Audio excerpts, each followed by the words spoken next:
Olá, hoje vamos estudar experiências compostas. As experiências aleatórias até aqui analisadas, por exemplo, lançamento de um dado, de um rapa, de uma moeda, etc., são experiências simples, nas quais a contagem do número de casos favoráveis e do número de casos possíveis é fácil. Contudo, quando as experiências se tornam mais complexas, torna-se mais difícil efetuar as contagens. Para ultrapassar esta dificuldade, existem alguns métodos que facilitam a contagem do número de casos favoráveis e do número de casos possíveis. Portanto, o que é que vamos estudar hoje? São métodos que facilitam a contagem do número de casos possíveis e favoráveis, que são necessários para o cálculo de probabilidades. Ok, vamos ver então alguns métodos. Portanto, eu utilizei aqui alguns exemplos para vos explicar. Exemplo 1. O Carlos atira uma moeda ao ar e em seguida lança um peão. Depois registra a face da moeda que fica voltada para cima e o número da face do peão que fica encostada à mesa. Determina o espaço amostral. Portanto, vou utilizar um processo que é a tabela de dupla entrada. Tem este aspecto. Portanto, ele inicialmente utiliza uma moeda e quais são as possibilidades de saída da moeda? Ou sai face nacional, N, ou face europeia, E. E do peão, ou sai face 1, face 2 ou face 3. Portanto, o que é que pode acontecer? Sair face nacional e face 1, ou sair face nacional e face 2, ou sair face nacional e face 3 e por aí fora. Portanto, são 6 o número de casos possíveis. Está bem? São 6 pares. Calcula a probabilidade de sair o número par no peão. Então, por Laplace, vocês sabem que a probabilidade é igual ao quociente entre o número de casos favoráveis e o número de casos possíveis.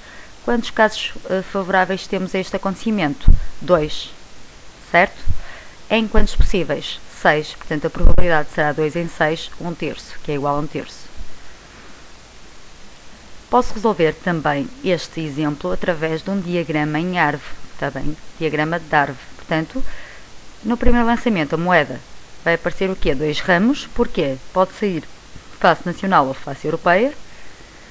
No segundo lançamento, será o lançamento do peão. Tenho 3 possibilidades, ou sai face 1, face 2 ou face 3.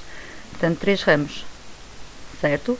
Então, os resultados possíveis serão N1, N2, N3, E1, E2 ou E3. Segundo processo. As linhas chamam-se ramos do diagrama em árvore. Portanto, aqui tenho 2 ramos, aqui 3 ramos, por aí fora. Repara que se quisermos apenas saber o número de casos possíveis e não quais são os casos possíveis da experiência composta, basta multiplicar o número de casos possíveis da primeira experiência pelo número de casos possíveis da segunda experiência. Ou seja, reparem, a primeira experiência o que é que ele fez? Lançou uma moeda. Portanto, quais são as possibilidades de saída? São 2. Ou sai face nacional ou europeia. Então ponho 2. E na segunda experiência o que é que ele fez? Lançou um peão. Quais são as possibilidades de saída? Face 1, face 2, face 3. Portanto, são 3. 2 vezes 3, 6. 1, 2, 3, 4, 5, 6. Probabilidade atrás já calculada. Exemplo 2. Lançamento de 2 dados e anotar as faces que ficam voltadas para cima. Reparem qual é o número de casos possíveis. Aqui não me pergunta quais são, mas qual é, quantos são. Portanto, 6 faces vezes 6 faces, uma vez que são 2 dados, certo?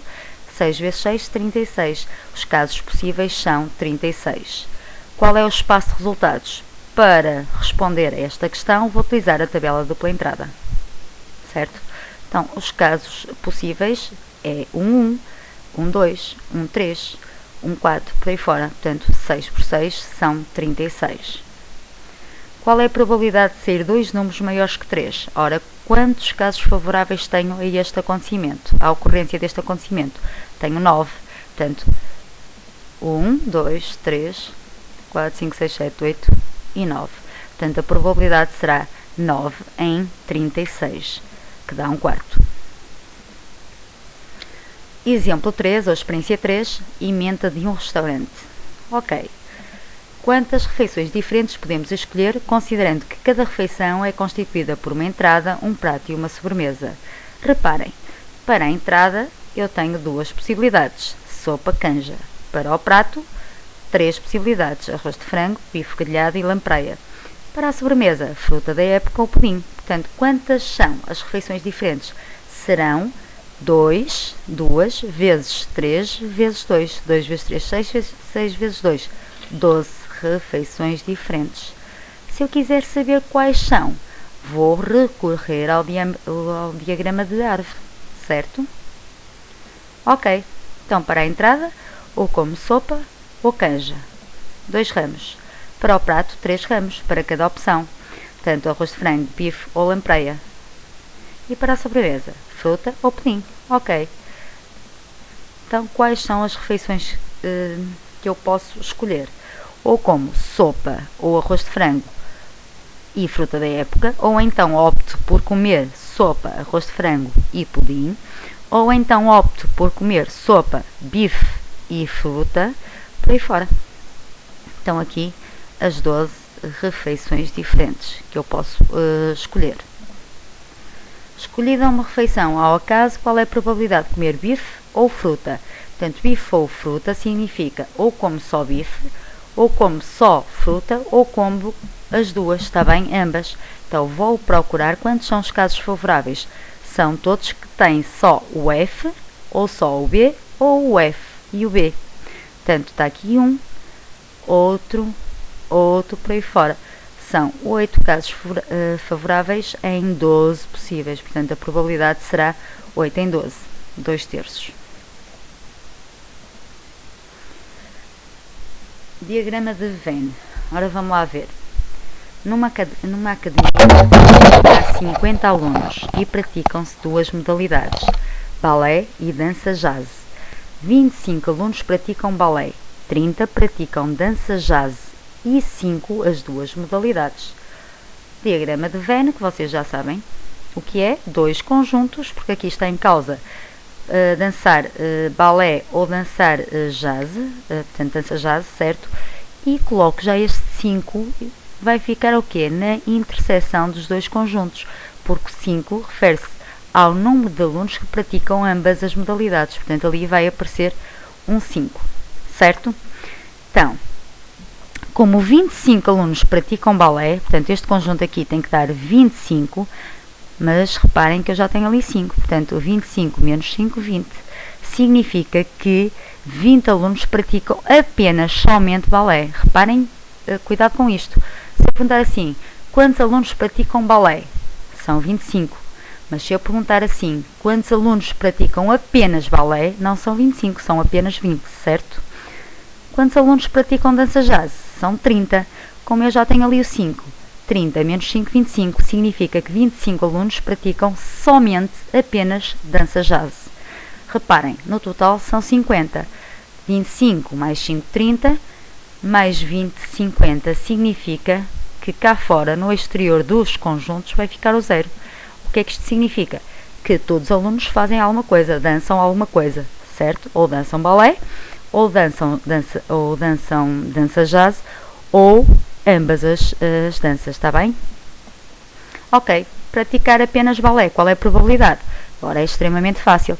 Será 20 em 50, portanto 20 sobre 50 que dá 2 quintos. Só dança jazz, 25 em 50, portanto 25 por 50, 1 meio.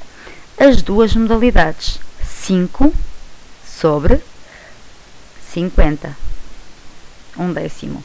Pelo menos uma das modalidades, portanto B ou J ou ambas, portanto será este conjunto, tudo isto aqui, 50 sobre 50, que dá 1. Tango, ora, 0. Ninguém dança tango nesta academia. Exemplo 2. Numa sala estão 30 jovens, dos quais 16 praticam futebol, 12 praticam natação e 10 não praticam nem futebol nem natação. Qual a probabilidade de, escolhendo um jovem ao acaso, ele praticar futebol e natação? Portanto, vou construir o diagrama de Venn. Dois conjuntos. Quais são os conjuntos? Praticam, conjunto dos alunos que praticam futebol, conjunto dos alunos, não, desculpem, dos jovens que praticam natação. Ok, tem aqui uma informação muito importante, reparem que 10 não praticam nem futebol nem natação, portanto 10 fica no exterior aqui dos conjuntos. Ok. Depois, tenho aqui um problema. Reparem que 16 mais 12 mais 10 dá 38. Mas os jovens apenas são 30. Significa que 38 menos 30 dá 8. Significa que 8 praticam futebol e natação. Pratica futebol e natação, certo? Ok, então o 8 vai ficar ali na interseção dos dois conjuntos e agora é muito fácil, certo? Se 16 praticam futebol, este conjunto aqui tem que dar 16, 16 menos 8, 8. Significa que 8 jovens apenas jogam futebol. Se 12 praticam natação, portanto este conjunto aqui tem que dar 12. Como eu já lá tenho um 8, 12 menos 8, 4. Significa que 4 jovens praticam apenas natação. Então qual é a probabilidade de, escolhendo um jovem ao caso, ele praticar futebol e natação? Ora, 8 sobre 30, que dá 4 sobre 15. Por último, num congresso de medicina realizado no Rio de Janeiro, participaram 180 congressistas, portanto o total são 180 pessoas. Destes, 120 falavam português e 80 inglês. Qual a probabilidade de me dirigir ao acaso a um congressista e ele só falar inglês? Ok, para não me enganar vou utilizar novamente o diagrama de Venn. Dois conjuntos, aqui fica o conjunto das pessoas que falam português, por exemplo, podia ser inglês, e aqui o conjunto das pessoas que falam inglês. Vou chamar P e I. Ora, 120 mais 80 dá 200. Só que há um problema, os congressistas são apenas 180. Significa que 200 menos 180 igual a 20, 20 pessoas, 20 congressistas falam ambas as línguas. Portanto, ali no meio vai aparecer 20. E agora, muito fácil. 120 falam português, portanto este conjunto aqui tem que dar 120, 120 menos 20, 100. Significa que 100 pessoas falavam apenas português. O inglês, quantas pessoas falam inglês? 80 falam inglês. Portanto, este conjunto aqui tem que dar 80. 80 menos 20, 60. Significa que 60 pessoas falavam apenas inglês. Portanto, o somatório 100, 100 mais 20, 120, mais 60, 180. Portanto, no exterior dos conjuntos tem que ficar o zero. Certo? Significa o quê? Todas as pessoas falavam pelo menos uma das línguas. Português, ou inglês, ou ambas. E agora é muito fácil. Qual é a probabilidade de ele só falar inglês? Então vai ser o quê? 60 sobre 180. Desculpa, pensei que tinha isto, não pus a resolução. Portanto, só falar português. 100 sobre 180. Certo? E falar as duas línguas. Ora, 20 sobre 180. E depois transformam as frações na forma irredutível. Está bem? Portanto, estes exemplos já fizemos na aula. E todos estes para fazer. Ok, terminou.